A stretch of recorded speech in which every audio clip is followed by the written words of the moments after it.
নমস্কার, আমি অর্ণব। আচ্ছা, নিজের ভালোবাসার মানুষের ওপর কি কখনো প্রতিশোধ নেওয়া যায়?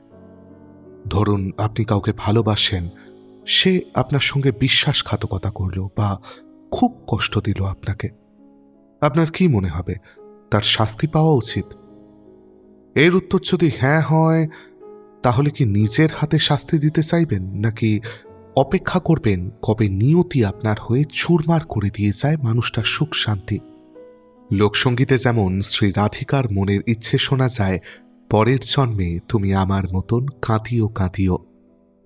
আপনারাও কি তাই চান, নাকি ভালোবাসার মানুষ যাই করুক তাকে ভালো রাখার দায় আমাদেরই? আপনাদের মতামত লিখতে পারেন কমেন্ট বক্সে। আসুন, তার আগে গল্প শোনাই। শুরু হচ্ছে আমার আজকের নিবেদন, উপেন্দ্রনাথ গঙ্গোপাধ্যায়ের গল্প অভিনয়।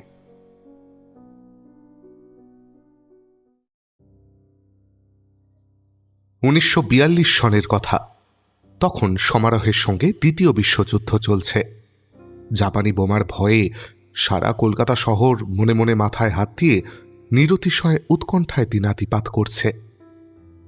সেই সময়ে একদিন সন্ধ্যার পর প্রবীর কুমার রায় নামে একটি যুবক তার বন্ধু সুরেশের সন্ধানে বেনেটোলা লেনের এক মেসে এসে হাজির হল। তার 3-2 আগে হাতিবাগান বাজারের পাশে বোমা পড়েছে। সুরেশ মেসেই ছিল। হঠাৎ প্রবীরকে দেখে বিস্মিত হয়ে বললে, এ কি প্রবীর, এই সময় তুমি কলকাতায়? আরে, বোমার ভয়ে আমরা কলকাতা ছেড়ে ময়মনসিংহ পালাতে পারলে বাঁচি, আর তুমি কিনা ময়মনসিংহ থেকে কলকাতায় এসে হাজির হলে। প্রবীরের মুখে একটা নিষ্প্রভ হাসি ফুটে উঠল। বললে, ময়মনসিংহের চেয়েও দূরে যাওয়ার পথে আমি কলকাতায় এসেছি সুরেশ। তবে ময়মনসিংহ গেলে তোমরা বাঁচবে, কিন্তু আমি যেখানে যাবার চেষ্টায় আছি সেখানে যেতে হলে বাঁচা চলে না। সবিস্ময়ে সুরেশ জিজ্ঞাসা করলে, যুদ্ধে যাচ্ছ নাকি হে? হাসি মুখে প্রবীর বললে, যুদ্ধেই বটে, তবে রণক্ষেত্রের যুদ্ধে নয়, জীবন যুদ্ধে। ভ্রুকুঞ্চিত করে সুরেশ বললে, হেঁয়ালির ভাষা ত্যাগ করে কি হয়েছে বলো দেখি। টিবি হয়েছে। চমকে উঠল সুরেশ। বললে, হ্যাঁ, টিবি হয়েছে? কার টিবি হয়েছে হে? প্রবীর বললে, আমার আবার কার? তোমার টিবি?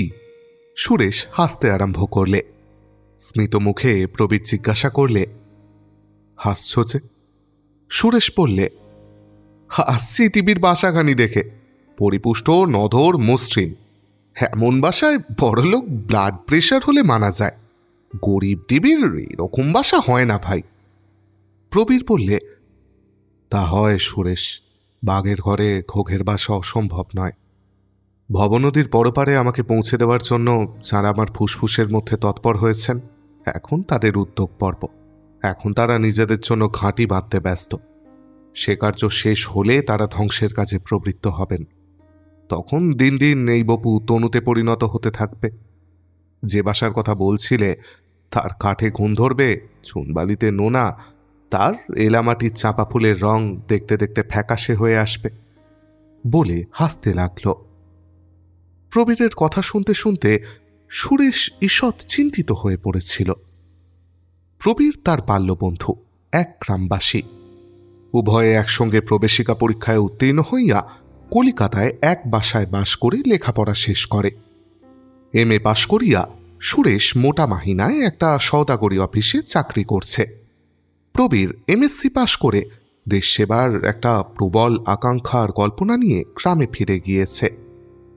চাকরি সে করবে না, জমিদারি চালাবারও বিশেষ ইচ্ছে তার নেই। সুবিধামতো দাম পেলে জমিদারি বিক্রয় করে দেবে।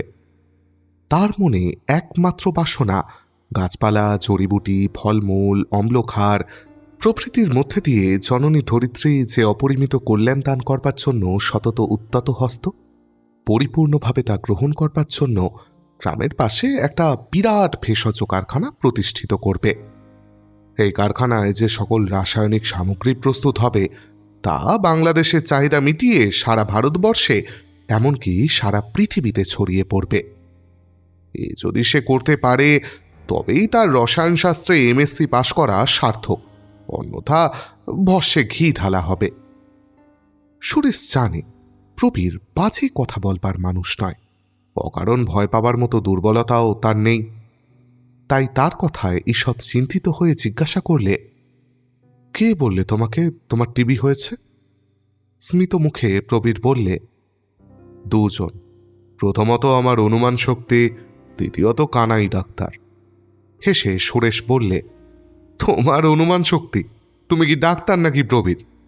প্রবীর বললে, হ্যাঁ, মেডিকেল কলেজে ডিপ্লোমা পাওয়া ডাক্তার আমি নই, কিন্তু বিধাতার হাত থেকে রোগ নির্ণয়ে ক্ষমতা পাওয়া ডাক্তার তো বটে।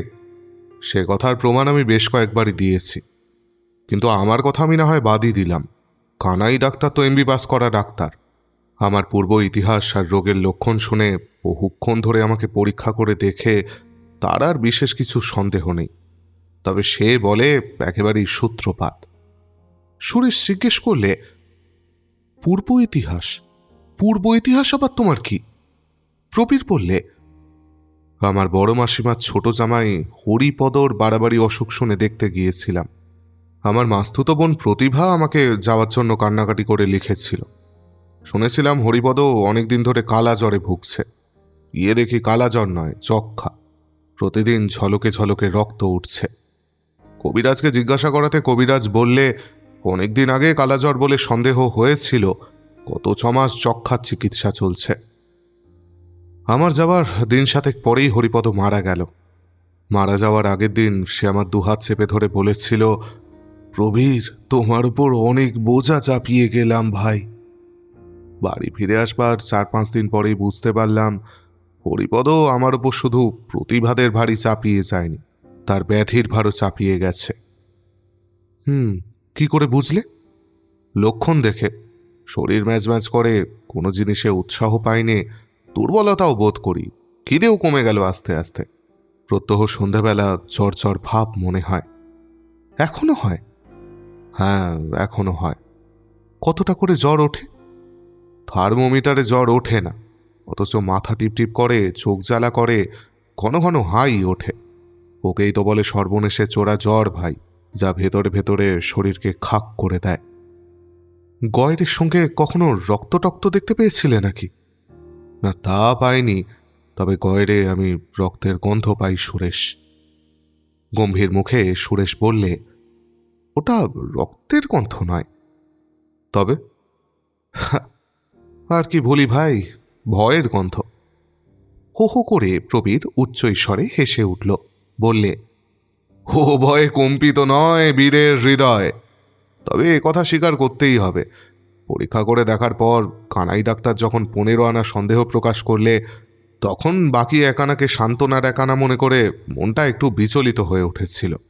যখন মনে হলো অবিলম্বে ছেড়ে যেতে হবে এই 22 বছরের যৌবনোচ্ছল স্বপ্নভরা জীবন, এই দুঃখময় বাংলাদেশ, আর দুঃখের নাগবাস থেকে তাকে মুক্ত করবার দুর্বার সংকল্প, এই আকাশ বাতাস গন্ধগান ভরা পৃথিবী, আর সুরেশ বললে, আর? স্মিত মুখে প্রবীর বললে, হ্যাঁ, আর তখন অকস্মাৎ একটা অভিজ্ঞতা অর্জন করলাম, যা সত্যিই অদ্ভুত। চন্দ্র সূর্য ছাড়া আর একটা উজ্জ্বল জ্যোতিষ্ক যে আমাদের অগোচরে পৃথিবীর কোনো এক জায়গায় জ্বলে, আগে তা জানতাম না। ফস করে কে যেন সেটা নিবিয়ে দিলে। শুধু চতুর্দিকেই নয়, চন্দ্র সূর্য পর্যন্ত ঝাপসা হয়ে গেল। কিন্তু বেশিক্ষণের জন্য নয়। পরদিন সকালে ঘুম ভাঙবার পর চাঙ্গা হয়ে উঠলাম। মরতে যদি একান্তই হয়, তাহলে তো হাসি মুখে বীরের মতো মরাই ভালো। ভাবলাম ময়মনসিংহ শহরে গিয়ে কোনো ভালো ডাক্তারের পরামর্শ নিই। কানাই ডাক্তার বললে কোনো লাভ হবে না তাতে। সে ডাক্তারের পরামর্শের ওপর নির্ভর করে নিশ্চিত হয়ে থাকা চলে না। শেষ পর্যন্ত কলকাতায় যেতেই হবে। সুতরাং আর কি, অনর্থক সময় নষ্ট না করে অবিলম্বে কলকাতা গিয়ে ব্যবস্থা অবলম্বন করাই বিধেয়। সুরেশ জিজ্ঞেস করল, তা তুমি কি ব্যবস্থা অবলম্বন করবে এখানে? কলিকাতায় কয়েকজন শ্রেষ্ঠ চিকিৎসকের নাম করে প্রবীর বললে, এরা যা বিধান দেবেন বিধিমতো তা পালন করব। যদি কোনো যক্ষা নিবাসে গিয়ে চিকিৎসা করাতে বলেন, তাহলে অবিলম্বে আমি সেখানেই চলে যাব। অর্থাৎ একজন অনেস্ট সোলজারের মতো একটা গুড ফাইট দেব।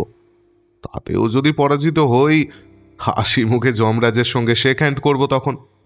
বলে সে হাসতে লাগল। লক্ষ্মীবাবু? সুরেশের ঘরটি ডাবল শয্যার ঘর। কামরার অপর প্রান্তে তক্তপোষের ওপর আপাতমস্তক গায়ের কাপড়ে আবৃত হয়ে প্রবীরের অগোচরে একটি লোক শুয়েছিল। সেই লক্ষ্মীনারায়ণ। গায়ের কাপড়ের ভিতর থেকে সে উত্তর দিলে, বলুন। জেগে আছেন? দাঁড়ান, একটু ভেবে বলছি। অল্প একটু হেসে সুরেশ বললে, তাও বটে। শুনুন না, প্রবীণ নামে আমার একটি বন্ধু এসেছে। হ্যাঁ, তা বুঝেছি। হ্যাঁ, বুঝেছেন? আমাদের কথাবার্তা শুনেছেন নাকি? হ্যাঁ, তা শুনেছি। সব? আগে হ্যাঁ, সব।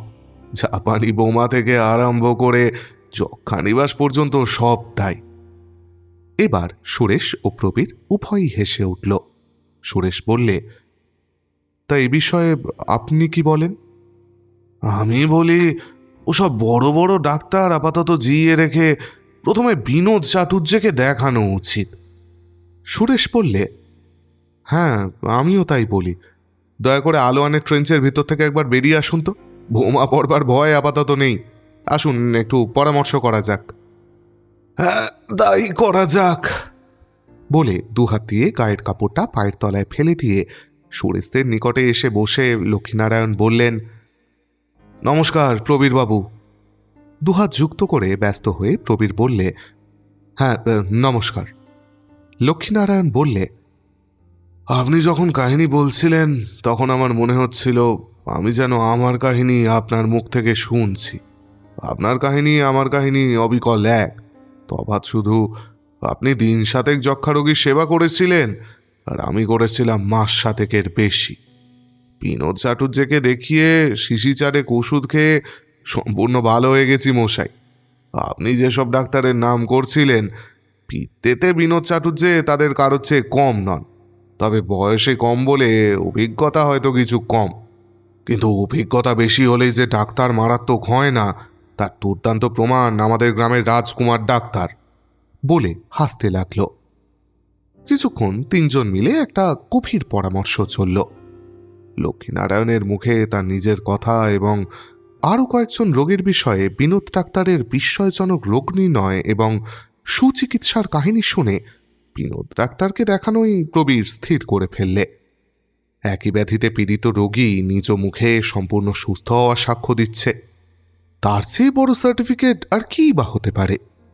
সুরেশ বললে, সচক্ষেই তো দেখলাম লক্ষ্মীনারায়ণবাবুর 3 দিন তলিয়ে যাওয়া আর দেখতে দেখতে কয়েকদিনে ভেসে ওঠা। সুতরাং ডক্টর বিনোদ চ্যাটার্জি যে খুবই ভালো ডাক্তার সে বিষয়ে আমার কোনো সন্দেহ নেই। কাল শনিবার সকাল সকাল ছুটি। কালই বরঞ্চ আপনি প্রবীরকে ডক্টর চ্যাটার্জির চেম্বারে নিয়ে যান লক্ষ্মীবাবু। গাত্রোত্থান করে লক্ষ্মীনারায়ণ বললেন, যথা আজ্ঞা, তাই হবে। 2 বন্ধুতে আপাতত আড্ডা জমান। সহাস্য মুখে প্রবীর বললে, এখন কিন্তু আমরা 3 বন্ধু। লক্ষ্মীনারায়ণ বললে, হ্যাঁ, সে নিঃসন্দেহে। কিন্তু আপনাদের তৃতীয় বন্ধু উপস্থিত চলল আলোয়ানের ট্রেঞ্চের মধ্যে আশ্রয় নিতে। জাপানি বোমার ভয় না থাকতে পারে, কিন্তু আবহাওয়া রাজ্যে দুর্দান্ত শৈত্যের বাষ্প ছাড়তে আরম্ভ করেছেন। তাও কি কম মারাত্মক? লক্ষ্মীনারায়ণের কথা শুনে প্রবীর ও সুরেশ হাসতে লাগল। পরদিন অপরাহ্নে প্রবীরকে নিয়ে লক্ষ্মীনারায়ণ ডক্টর চ্যাটার্জির চেম্বারে গিয়ে উপস্থিত হল। বেয়ারাকে দিয়ে স্লিপ পাঠিয়ে উভয়ে অপেক্ষা কক্ষে গিয়ে উপবেশন করল। প্রশস্ত ঘর, রোগী এবং রোগীর সঙ্গীদের বসবার জন্য অনেকগুলি সোফা এবং চেয়ার আছে। মধ্যস্থলে একটি বৃহৎ গোলাকার টেবিল। অপেক্ষকদের অবসর বিনোদনের জন্য তার উপর মাসিক, পাক্ষিক এবং সাপ্তাহিক সচিত্র পত্রসমূহ স্তূপাকারে সজ্জিত। অপেক্ষকদের মধ্যে নানা লোকের নানা প্রকারের অবস্থা। আত্মীয়ের আরোগ্য সম্বন্ধে যে প্রায় হতাশ হয়েছে, বিমর্ষ মুখে নতমস্তকে সে স্তব্ধ হয়ে বসে আছে। যে সৌভাগ্যবান নিশ্চিত আরোগ্যের অভয় পানি পেয়েছে, সকলের সঙ্গে আলাপ আলোচনার জন্য সে ব্যস্ত। যুদ্ধে জাপানের জয় পরাজয় সম্বন্ধে একটা সুনির্দিষ্ট অভিমত শোনাবার ব্যগ্রতা তার আছে। সংশয়ের অনিশ্চয়তার দোলায় যে দোলায়িত, দ্রুতগতিতে সে ছবির পাতা উল্টে যাচ্ছে। চোখে আর ছবিতে কতটা বোঝাপড়া হচ্ছে তা বোধ করি সে নিজেও ঠিক বলতে পারে না। আর প্রবন্ধের মর্মকথার মধ্যে যে নিবিষ্ট হয়েছে সে সম্ভবত এসেছে আরোগ্যের পর ফিটনেসের সার্টিফিকেট নিতে। আধ ঘন্টা পরে লক্ষ্মীনারায়ণ ও প্রবীরের ডাক পড়ল। লক্ষ্মীনারায়ণকে দেখে বিনোদ চাটুর্যে চিনতে পারলেন। বললেন, কি খবর আপনার, আছেন কেমন? লক্ষ্মীনারায়ণ বললে, আমি ভালো আছি। প্রবীরকে দেখিয়ে বললে, আসলে অসুখটা আমার বন্ধুর। বুঝলাম, কি অসুখ? অনেকটা আমারই মতো। সহস্য মুখে ডক্টর চ্যাটার্জি বললেন, তাহলে তো কোনো অসুখই নয়। প্রবীর বললে, দেশে যে ডাক্তার আমাকে দেখেছিলেন এখানকার ডাক্তারকে দেখাবার জন্য তিনি একটা রিপোর্ট দিয়েছেন। বলে পকেট থেকে একটা খাম বার করে ডক্টর চ্যাটার্জির হাতে দিলে। নিবিষ্ট চিত্তে রিপোর্ট পাঠ করে ডক্টর চ্যাটার্জি জিজ্ঞেস করলেন, আপনার ভগ্নিপতির সঙ্গে খাবার দাবারের ছোঁয়াছুঁয়ে কিছু হতো না তো? প্রবীর বললে, না, কেন তো হতো না। অজ্ঞাতসারে যদি হয়ে থাকে সে কথা আমি নিশ্চিত করে বলতে পারিনি। তেষ্টা পেলে রোগীর ঘরে গেলাসে জল টল খেতেন? না, খেতাম না। কাছাকাছি মুখোমুখি হয়ে কথাবার্তা বলেছেন কখনো? ঈষৎ চিন্তা করে প্রবীর বললে, না, সাধারণত বলতাম না। তবে খুব যখন কষ্টের অবস্থায় কাছে ডেকে কিছু বলতো তখন বলতে হতো। রাত্রে রোগীর ঘরে শুতেন? না, পাশের ঘরে শুতাম। কিন্তু অবস্থা যখন সংকটাপন্ন হতো তখন 2-4 ঘন্টাও রোগীর ঘরে কাটিয়েছি আমি।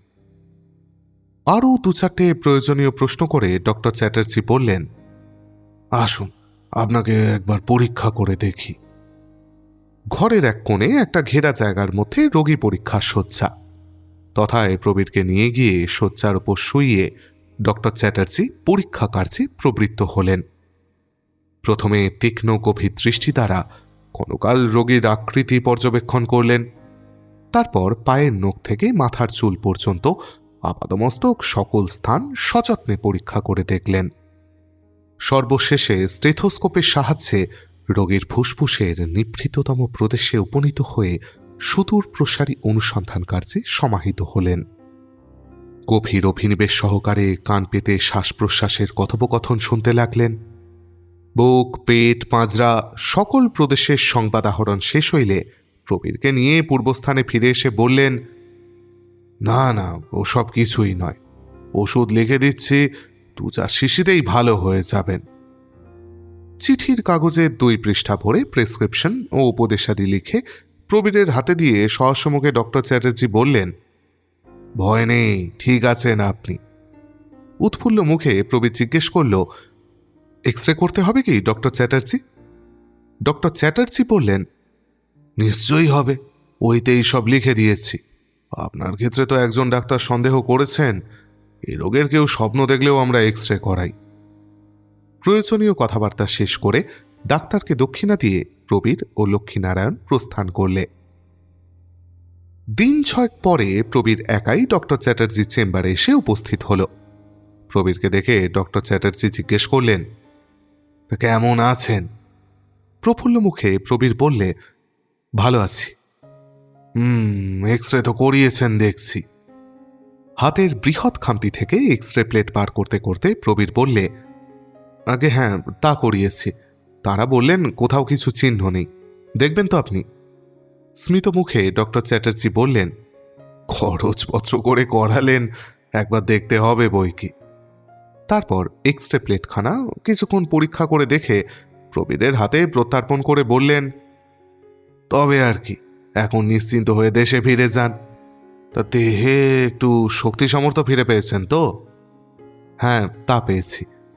শস্য মুখে বিনোদ ডাক্তার বললেন, এক্স রে প্লেট পাওয়ার পর থেকে নাকি? ব্যক্ত কণ্ঠে প্রবীর বললে, আগে না, তার আগে থেকেই, আপনার অভিমত পাওয়ার পর থেকেই। আচ্ছা ডক্টর চ্যাটার্জি। হ্যাঁ বলুন। দেশ থেকে আপনাকে 1-8খানা চিঠি লেখবার দরকার হতে পারে হয়তো। চিঠি? কিসের জন্য? যদি কোনো উপদেশ বা পরামর্শ নেওয়ার দরকার হয়। হ্যাঁ হ্যাঁ, তা লিখবেন। আপনার সময় অতি মূল্যবান। চিঠির উত্তর দিতে সে সময়টা খানিকটা অপব্যয় আপনার নিশ্চয়ই হবে। সেজন্য ক্ষতিপূরণ স্বরূপ এই যৎসামান্য আমি আপনার কাছে রেখে যাচ্ছি। বলে কুণ্ঠিতভাবে প্রবীর একখানা 100 টাকার নোট টেবিলের ওপর দিয়ে ডক্টর চ্যাটার্জির সম্মুখে চালিয়ে দিলে। যে পথে নোটটা এসেছিল ঠিক সেই পথেই তাকে ফিরিয়ে দিয়ে হাসতে হাসতে ডক্টর চ্যাটার্জি বললেন, আমি ফিজ নিই, বকশিস নিই নে। ব্যাঘ্র অপ্রস্তুত কণ্ঠে প্রবীর বললে, না না ডক্টর চ্যাটার্জি, আমি কিন্তু তেমন কিছু মিন করে দিইনি। তেমন কোনো উদ্দেশ্য আমার ছিল না, বিশ্বাস করুন। তেমনি হাসতে হাসতে ডক্টর চ্যাটার্জি বললেন, ঠিক আছে ঠিক আছে, দরকার পড়লে চিঠি লিখবেন। আচ্ছা, আপনার বিয়ে হয়েছে প্রবীর বাবু? স্মিত মুখে প্রবীর বললে, আগে না, হয়নি। দেশে ফিরে গিয়ে ঘটক লাগান, বিয়ে করুন। বিয়ে আমি করতে পারি? হ্যাঁ, নিশ্চয়ই পারেন। না পারবার মতো কোনো অপরাধ তো আপনি করেননি। সহসা প্রবীরের চোখের সম্মুখে ধরিত্রী পুনরায় নূতন আলোক, নূতন গীতি, নূতন গন্ধ, নূতন অনুভূতি নিয়ে উদ্ভাসিত হয়ে উঠল। চন্দ্রসূর্যের অতিরিক্ত যে তৃতীয় জ্যোতিষ্ক ভীষণ ব্যাধির আশঙ্কায় একদিন নিভে গিয়েছিল, দ্বিগুণ প্রভায় তা আবার চলে উঠল। তবে আর কি অমিয়া, তবে আর কি? তোমার আমার মিলনের পথে আর কোনো বাধা রইল না। তোমার দুর্বার প্রেম নিষ্ফল হওয়ার নয়, সেই প্রেমেরই কল্যাণে দুঃসহ সংশয়ের হাত থেকে মুক্তি লাভ করেছি। তা বাড়ি ফিরবেন কবে? ডক্টর চ্যাটার্জির কণ্ঠস্বরে প্রবীর ক্ষণকালের চিন্তা স্বপ্ন থেকে জাগ্রত হয়ে উঠল। বললে, হ্যাঁ হ্যাঁ, গিরিডিতে আমার এক মামা থাকেন, আমাকে যাওয়ার জন্য বিশেষ করে লিখেছেন। এত কাছাকাছি যখন এসে পড়েছি, ভাবছি দিন 15 সেখানে কাটিয়ে যাই। আচ্ছা, অন্য পরিবারের মধ্যে বাস করায় আমার পক্ষে আর কোনো আপত্তি নেই তো ডক্টর চ্যাটার্জি? ডক্টর চ্যাটার্জি বললেন, কিছু মাত্র না। ডক্টর চ্যাটার্জিকে ফিজ এবং সকৃতজ্ঞ ধন্যবাদ দিয়ে প্রসন্ন অন্তঃকরণে প্রবীর প্রস্থান করলে। 10-15 দিনে গিরিডি থেকে ফেরা হয়ে উঠলে না। মাসের শেষের দিকে একদিন প্রবীর নিজ গ্রামে প্রত্যাবর্তন করলে। গৃহে পৌঁছে সে অবগত হল কাশীধামে কানাই ডাক্তারের মায়ের মৃত্যু হওয়ায় কানাই কাশী গেছে, তথায় শ্রাদ্ধাদি সমাপন করে তারপর দেশে ফিরবে। সন্ধ্যার পর প্রবীর উৎফুল্ল হৃদয়ে অমিয়াদের গৃহাভিমুখে রওনা হল। কানাই ডাক্তার ছাড়া একমাত্র অমিয়াই তার অসুখের কথা জানে। কলিকাতা রওনা হওয়ার আগের দিন প্রবীর এই দুঃসংবাদ তাকে জানায়। শুনে অচিন্তিত বিপদের উৎকট আতঙ্ক ও নৈরাশ্যে অমিয়া একেবারে ভেঙে পড়েছিল। আজকের শুভ সংবাদে অমিয়ার সেই দুশ্চিন্তামলিন মুখ আবার কিরূপ উৎফুল্ল হয়ে উঠবে, সেই কথা ভাবতে ভাবতে প্রবীর পথ চলছিল। একই গ্রামে বাস বলে বাল্যকাল হতেই অমিয়ার সহিত তার পরিচয়। উভয়ে কলিকাতায় অধ্যয়নকালে এই পরিচয় ক্রমশ অন্তরঙ্গতায় এবং অন্তরঙ্গতা থেকে শেষ পর্যন্ত সুগভীর প্রেমে পরিণতি লাভ করে।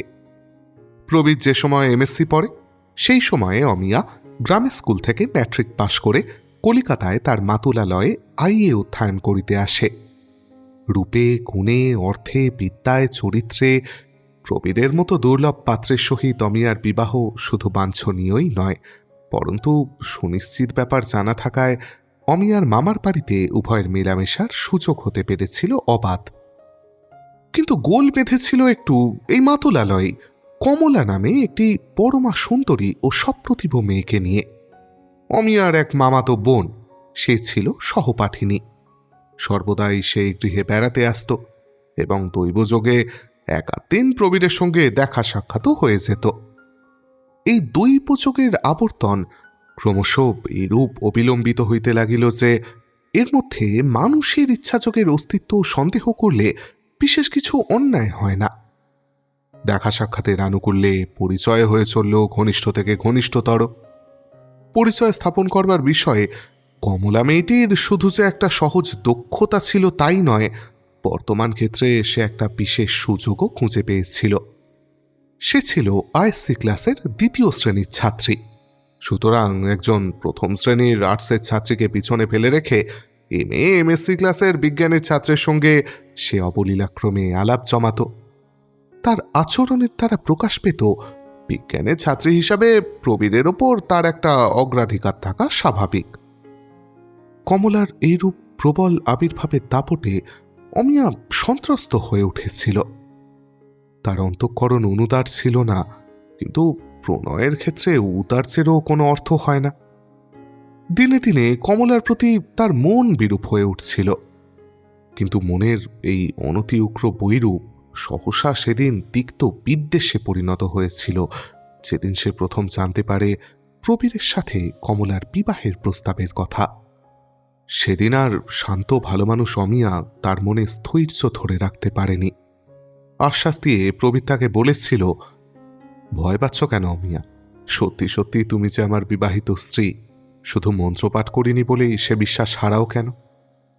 এ আশ্বাসে অমিয়ার মনের সন্ত্রাস হয়তো খানিকটা অপসৃত হয়েছিল, কিন্তু বিদ্বেষ এত সহজে যায় না। অমিয়াদের গৃহে পৌঁছে প্রবীরের প্রথম দেখা হলো অমিয়ার মা সুরবালার সহিত।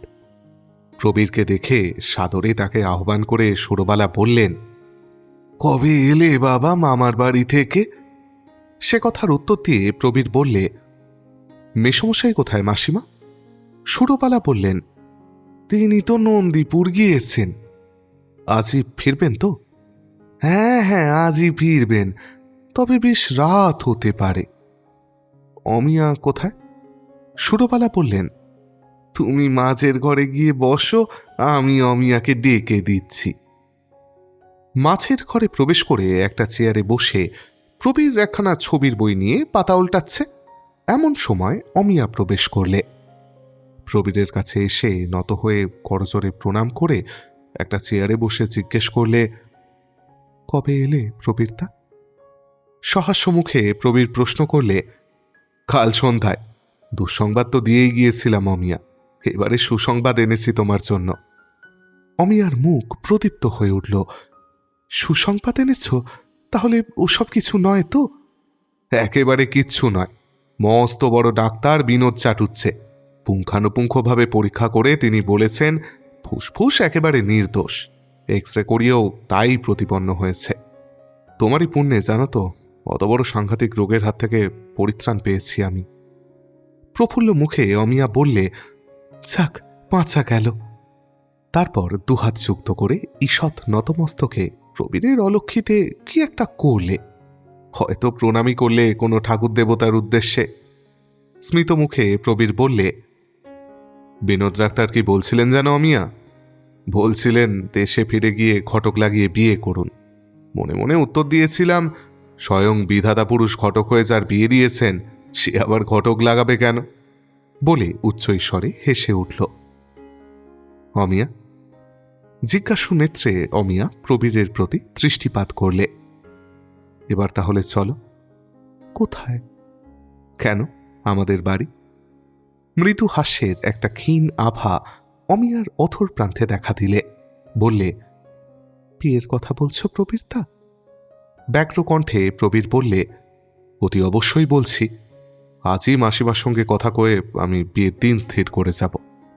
সামনের ফাগুন মাসেই কোনো শুভ দিনে, হ্যাঁ, সামনের ফাগুন মাসেই আমি বাড়িতে লক্ষ্মী প্রতিষ্ঠা করব। এক মুহূর্ত নীরবে কি চিন্তা করে অমিয়া বললে, আমি বলি প্রবীরদা, বিয়ে এখন কিছুদিন থাক। বিস্মিত কণ্ঠে প্রবীর বললে, থাকবে কেন? নিমেষের জন্য প্রবীরের প্রতি দৃষ্টিপাত করে অমিয়া বললে, রোগটা তো বিশ্রী প্রবীরদা, এ রোগে বিয়ে। অমিয়ার বাক্যের শেষ পর্যন্ত অপেক্ষা না করে উচ্ছ্বসিত কণ্ঠে প্রবীর বললে, রোগ তো বিশ্রী নিশ্চয়ই, কিন্তু রোগ কোথায় অমিয়া? রোগ তো আমার ফুসফুসে ছিল না, ছিল আমার মস্তকে। ডাক্তার নিশ্চিত হয়েছেন, আমি নিশ্চিত হয়েছি, আর তুমি নিশ্চিত হতে পারছো না। অমিয়া বললে, কানাই ডাক্তার বলেন এ রোগে যত সাবধানী কেউ হোক না কেন, অতি সাবধানী তাকে বলা চলে না। এবার প্রবীর প্রচণ্ড ক্রোধে প্রজ্বলিত হয়ে উঠল। উত্তপ্ত কণ্ঠে বলল, আরে চুলোই যাক তোমার কানাই ডাক্তার। এ সাবধান তুমি কার জন্য হতে বলছো? আমার জন্য নাকি তোমার নিজের জন্য? মৃদু কণ্ঠে অমিয়া বললে, তুমি রাগ করছো প্রবীরদা, কিন্তু নিজের জন্য সাবধান হওয়া কি খুব গর্হিত কাজ। লোকে কথায় বলে সাবধানের বিনাশ নেই। প্রবীর বললে, খুব ভালো কথা, অতি সাবধানী হয়ে তুমি অবিনশ্বর হও। একটা কথা তোমায় বলি অমিয়া, প্রবীর রায় সবকিছু করতে পারে, পারে না শুধু বিয়ের জন্য সাদাসাদি করতে। সুতরাং বিদায়। বলে চেয়ার থেকে উঠে দাঁড়াল। তারপর পুনরায় চেয়ারে বসে পড়ে বললে, আরও একটা কথা আমি তোমাকে বলে চাই, যে আঘাত অনর্থক তুমি আমাকে দিলে তার প্রতিশোধ আমি ঠিক নেব। কেউটে সাপকে বর্ষা দিয়ে বিঁধলে কেউটে সাপ কি করে জানো তো? নিজের দেহ নিজে দংশন করে। আমিও তাই করব। এই ফাগুন মাসেই আমি বিয়ে করব। কাকে বলতে পারো? স্খলিত মৃদু কণ্ঠে অমিয়া বললে, বোধহয় কমলাকে। প্রবীর বললে, হ্যাঁ ঠিক বলেছ, কমলাকে। তাতে প্রতিশোধটা একটু বেশি রকমের রঙিন হয়ে উঠবে, তাই না অমিয়া? ধীরে ধীরে মাথা নেড়ে অমিয়া বললে, মনে তো হয় না। আমি যখন হাতে পেয়ে তোমাকে ছেড়ে দিলাম, তখন কমলাকেই বিয়ে করো আর অমলাকেই বিয়ে করো, তাতে আমার কি এসে যায়?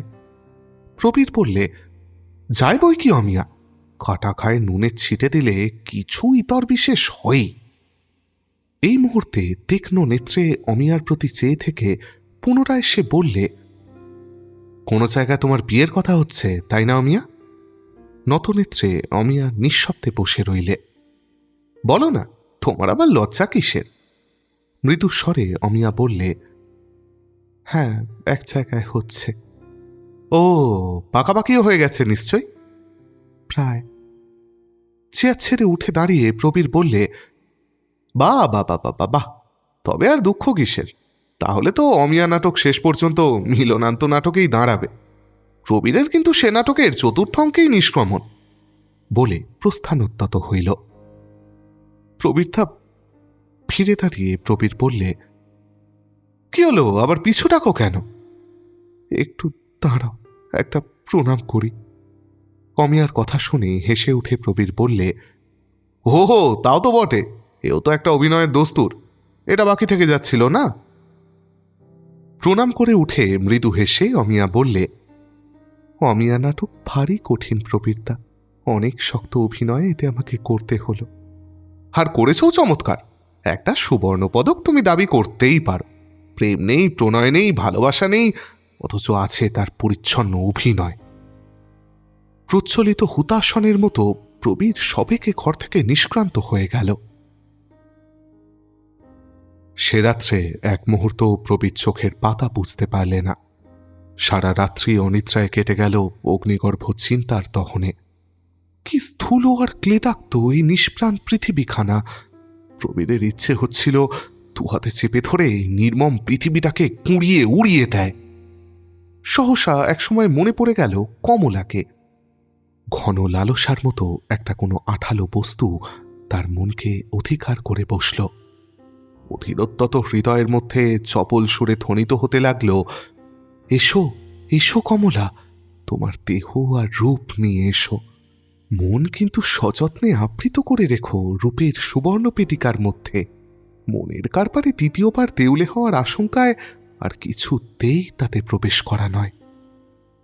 অপমানকর অপ্রত্যাশিত প্রত্যাখ্যানের ক্ষোভে ভাবপ্রবণ প্রবীরের সমস্ত অন্তঃকরণ বিষাক্ত হয়ে উঠল। সকালে উঠেই সে আত্মনিয়োগ করলে প্রতিশোধের ব্যবস্থা বিধানে। হিংসাকঠিন মনকে শান্ত হওয়ার অবকাশ দেওয়া ঠিক হবে না। প্রতিশোধের যে নিষ্ঠুর অস্ত্র আঘাত করার জন্য উদ্যত হয়েছে, তার দুদিকে দুই ফলক। একদিকের ফলক বিদীর্ণ করবে অমিয়াকে, অপর দিকেরটা নিজেকে। প্রেম পুড়ে গিয়ে তার ভস্য থেকে হিংসার যে তীক্ষ্ণ অঙ্কুর উৎকত হয়েছে, সযত্নে বর্ধিত করতে হবে তাকে। প্রবীরের যে আত্মীয়ের দ্বারা কমলার পিতা প্রবীরের সহিত কমলার বিবাহের চেষ্টা করেছিল, তার কাছে লোক মারফত প্রবীর চিঠি পাঠালে। সে চিঠির উত্তরে অবিলম্বেই প্রবীরের কর্মচারী সহিত কমলার পিতা, প্রবীরের আত্মীয় এবং আরও কয়েকজন লোক এসে উপস্থিত হল প্রবীরকে আশীর্বাদ করবার জন্য। জমিদার বাড়ির পাকা নহবতখানায় নহবত বেজে উঠল। গ্রামের আকাশকে পরিব্যাপ্ত করে সানাইয়ের করুণ মিষ্ট সুর চতুর্দিকে ছড়িয়ে পড়তে লাগল। জমিদার গৃহের সংস্কার কার্যে রাজমিস্ত্রি নিযুক্ত হল। প্রজাদের বসবার জন্য বহিঃপ্রাঙ্গণে প্রশস্ত চঞ্চাতপ নির্মিত হবে। তার জন্য বাঁশ, শালের খুঁটি প্রভৃতি উপকরণ একে একে এসে পড়তে লাগল। বিবিধ কর্তব্যের ভার গ্রহণ করবার জন্য জমিদার গৃহে হাজির হতে আরম্ভ করলে বিভিন্ন প্রজার দল। সমস্ত গ্রামখানা আনন্দে কোলাহলে চকিত হয়ে উঠল। উৎসব আয়োজনের এই গোলমালের মধ্যে আলো অন্ধকারে মাখা এক ধূসর সন্ধ্যায় একদিন ছইখেরা একটা গরুর গাড়িতে আরোহণ করে অমিয়ার পিতা ও অমিয়া কলিকাতার পথে রওনা হইল। কথাটা প্রবীরের অগোচর রইল না। তার অধর প্রান্তে একটা নির্মম হাস্যের অস্পষ্ট রেখা ঝিলিক মেরে গেল। মনে মনে সে বললে, পালিয়ে পরিত্রাণ পাবে মনে করেছ অমিয়া? ডাকঘরের কল্যাণে যথা সময়ে আমার মর্মভেদী বাণ তোমার কাছে উপস্থিত হবে। বিবাহের দিন 5 পূর্বে প্রবীর অমিয়ার মামার বাড়ির ঠিকানায় সাদা খামে ভরে একখানা জমকালো ছাপা নিমন্ত্রণপত্র অমিয়ার নামে পাঠিয়ে দিলে। চিঠির তলদেশে নিজ হস্তে যোগ করলে, পালিয়ে গেলে অমিয়া, গ্রামে থাকলে কমলার বাসর ঘরে তোমাকে টেনে নিয়ে এসে গান গাইয়ে ছাড়তাম। প্রবীর। এই প্রবীরের মর্মভেদী বাণ। এই চিঠির উত্তর অবশ্য প্রবীর প্রত্যাশা করেনি। 1 মাসের অধিক হল কমলার সঙ্গে তার বিবাহ হয়ে গেছে। এর মধ্যে অমিয়ার কোনো সংবাদ সে পায়নি। একদিন কলিকাতার চিঠিপত্র দেখতে দেখতে হাতে পড়ল একটা খামে মোড়া চিঠি। উপরের ঠিকানাটা অমিয়ার হাতের অক্ষরে। খাম থেকে চিঠি বের করে প্রবীর পড়তে লাগলে, শ্রী শ্রী চরণ কমলেশু প্রবীরদা, তোমার বিয়ের নিমন্ত্রণপত্র আমি যথাসময়ে পেয়েছি। তুমি যে শুধু লিখেছ আমি সেখানে থাকলে কমলার বাসর ঘরে আমাকে টেনে নিয়ে গিয়ে গান গাইয়ে ছাড়তে, নাচিয়ে ছাড়তে, সে কথাও যে লেখনি, তার জন্য আমি তোমার কাছে কৃতজ্ঞ। নির্মম হতে গিয়েও তুমি আমার প্রতি খানিকটা করুণা করেছ। তোমার বিয়ে তো হয়ে গেল, আমিও ফাঁকি পড়ছি নে। আমার বিয়ের দিনও ঘনিয়ে এসেছে। রাজা রাজরার ঘরে আমার বিয়ে। পাত্র কে জানো? দণ্ডপাণি শ্রী শ্রী যমরাজ। বাসর কোথায় হবে জানো? গঙ্গার উপকূলে নিমতলার ঘাটে। তোমার বিয়েতে তুমি আমাকে নিমন্ত্রণ করেছ, আমি কিন্তু তোমাকে নিমন্ত্রণ করতে সাহস পেলাম না। যা সেন্টিমেন্টাল তুমি, আমার বাসর ঘরে বসে হয়তো এমন শ্বাস প্রশ্বাস ছাড়তে আরম্ভ করবে যে আমার শ্বশুর বাড়ি যাওয়ার সমস্ত পথটা তার বাষ্পে বিষিয়ে উঠবে। তুমি সেদিন বলেছিলে এই সংসারে প্রেম নেই, ভালোবাসা নেই। আছে প্রবীরদা, নিশ্চয়ই আছে। না যদি থাকতো সেদিন কি তোমার সামনে অমন পরিচ্ছন্ন অভিনয় করতে পারতাম? যেদিন তোমার সঙ্গে আমার শেষ দেখা, তার আগে আমার 3 দিন রক্তবমি হয়ে গেছে। কানাই ডাক্তার আমাকে সংসারের সঙ্গে একেবারে বিচ্ছিন্ন হয়ে থাকবার ব্যবস্থা করেছেন। ভগবানের অসীম দয়ায় তুমি এই ভীষণ রোগের সম্ভাবনা থেকে মুক্তি লাভ করেছ। আমি কি তোমার সঙ্গে মাখামাখি করে আবার তোমাকে বিপদের মুখে টেনে আনতে পারি? সুতরাং এখন তো বুঝতে পারছো, সেদিন যা কিছু বলেছিলাম সবই নিজের অসুখের কথা ভেবেই বলেছিলাম। তোমার অসুখের কথা ভেবে সাবধানী হয়ে অবিনশ্বর হবে এত সামান্য তোমার অমিয়া নয়। কমলাকে তুমি বিয়ে করায় আমি সত্যিই অতিশয় সুখী হয়েছি। এর দ্বারা আমার প্রতি তোমার গভীর প্রেমের মাপ জানতে পেরেছি। কমলার পরিবর্তে তুমি যদি অন্য কোনো মেয়েকে বিয়ে করতে, তাহলে আমি ভারী কোলে পড়ে যেতাম। এ আমার অন্তরের কথা, মনে যেন ভেবো না যাবার সময় চিঠিতে অমিয়া আর একটা অভিনয় করে গেল। এই জন্মে তোমাকে পেলাম না, পরের জন্মে চাই এরকম নাটুকেপনার আবদার তোমার কাছে করলাম না। এই জন্মেই তোমাকে পেয়েছি, তাই আমার এই জন্মের দেবতার পদে প্রণাম জানিয়ে যাচ্ছি। লাবণ্য দিদি আমার অনুরোধ মতো এ চিঠিখানা মৃত্যুর পরদিন ডাকে ফেলবেন। সুতরাং তুমি যখন এই চিঠি পাবে তখন আমি ইহলোকের কেউ নই। আমার শেষ অনুরোধ, এ চিঠিখানা পড়ে ছিঁড়ে ফেলে কার্বলিক সাবান দিয়ে ভালো করে হাত ধুয়ে ফেলো। ইতি তোমার অমিয়া। প্রবীরের জীবনে চন্দ্র সূর্যের অতিরিক্ত তৃতীয় জ্যোতিষ্ক আবার একবার নিভে গেল।